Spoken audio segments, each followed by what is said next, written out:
for this problem, it's easier to simplify the inside first. And the rule that I'm going to use over and over and over again is a to the n divided by a to the m is equal to a to the n minus m. So that's the rule I'm going to use, and I'm going to use it 3 times inside of here. Think of that as one fraction, the x's forming another fraction, and the y's forming a third fraction. And we're going to apply this rule to each of those in turn here.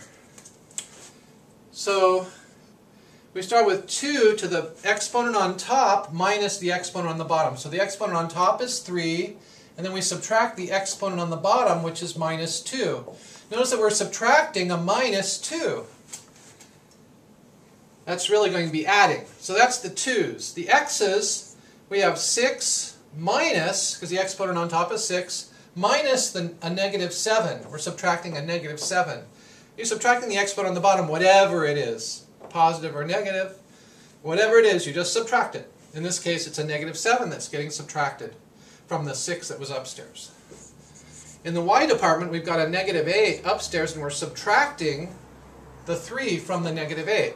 So then all of this is to be raised to the negative 3rd power.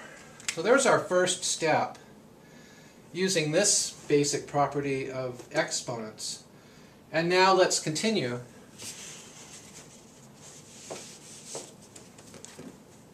So let's see what we've got in here. 3 minus a minus 2 is 3 plus 2. So this is 2 to the 5th power. 6 minus a negative 7 is 6 plus 7. 2 negatives make a plus. 6 and 7 add up to 13. Here we got negative 8, negative 3, that's negative 11. And all of this is raised to the negative 3 power.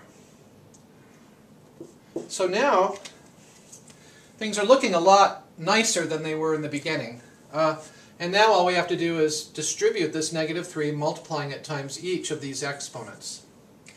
So we have 2 to the 5 times negative 3 is negative 15 power. X to the 13 times negative 3 is negative 39 power. And y to the negative 11 times negative 3 is positive 33. We're almost done, except these negative exponents belong in the denominator. So you can think of this as 1 divided by 2 to the 15th, 1 divided by x to the 39th times y to the 33 divided by 1. You multiply all the tops and bottoms and you get y to the 33rd power divided by 2 to the 15th power times x to the 39th power.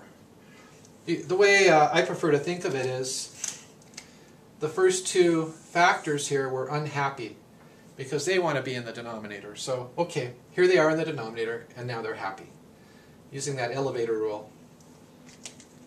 Or again, let me just show, the elevator rule is put this in the denominator. If it's got a negative exponent, it belongs in the denominator. Unless it's already in the denominator and it has a negative exponent, in which case it belongs in the numerator. But anyway, let me just show you the way that this is based on the rules of algebra. So you can see that's 1 over 2 to the 15th power times 1 over x to the 39th power times, you can do y to the 33rd power divided by 1. And then when you multiply all the tops, the numerators, you get y to the 33. Multiply all the bottoms, the denominators, you get this. So there we have it.